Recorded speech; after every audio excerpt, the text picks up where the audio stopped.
you imagine there was an artist that came to Petra in 1839, David Roberts, from Scotland, and he made fantastic paintings. This is a copy of one of these things that he made. So if you look at this, you will find this facade was in very good conditions. Look at this, water came through the gorge down to this place, trees, grass, the ground level was up to the step of the door there inside. Right? So part of these columns were under the ground covered. You will see this column, the third one, from the left to the right, that one, collapsed in that time, but they fixed it. As you see, you will find also all these figures were in very good conditions, as you see, compared with what we have today. So there was something happened and changed part of this picture. What was that thing? There was legend. It talks about a treasure and gold, and it talks about one of the Egyptian pharaohs.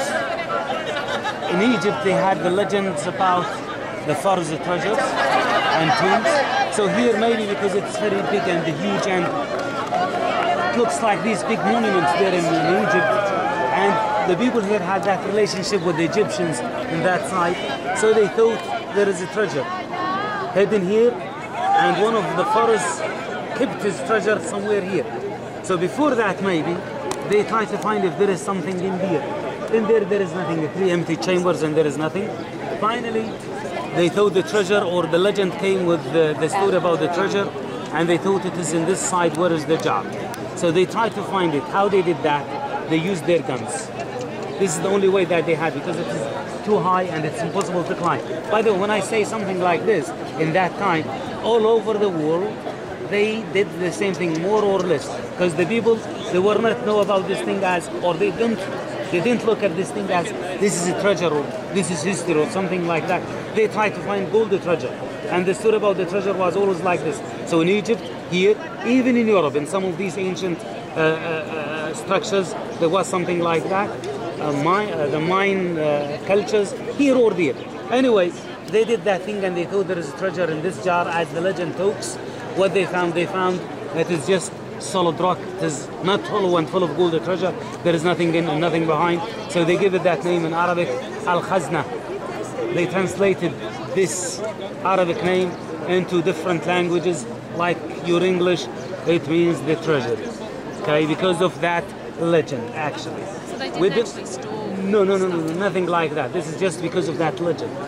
Anyway, we didn't know a lot about this facade because we didn't have any written records or documents or something like that, or archaeological proof to say it was exactly used like this or like that. So if you listen to my colleagues, everyone he will say it was like this, it was like that, and they used it in this way or that way. I can't say anything like this because we need archaeological scientific proof or some written records or documents from that time. All what we have is just this facade itself.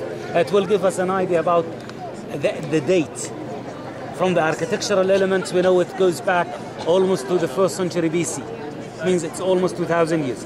40 meters by 28 meters, symmetric.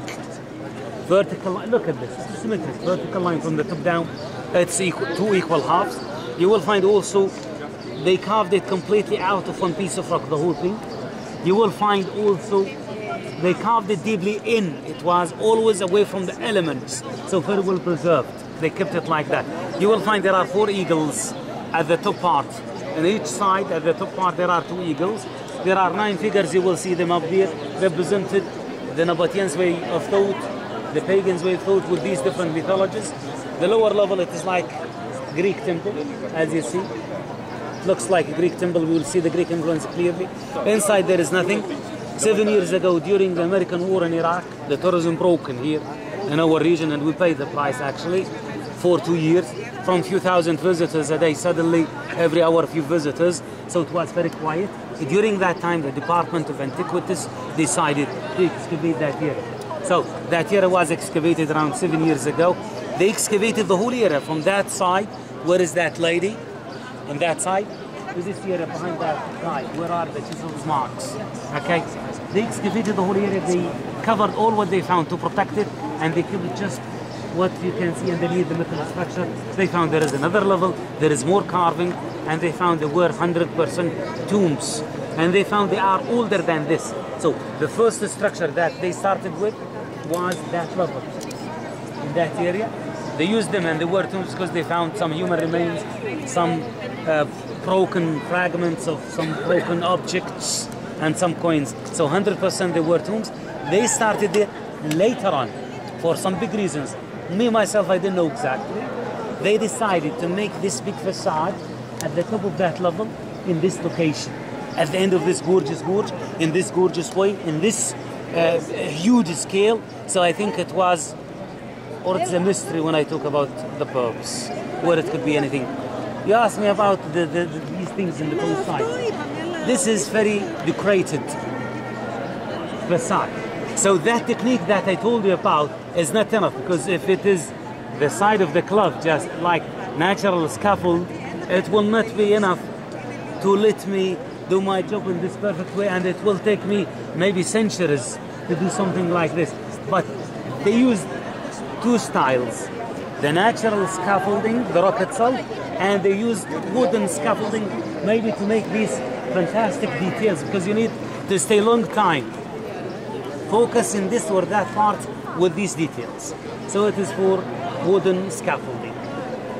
This is just an idea about it. Any question, please? Just a few seconds and we'll start.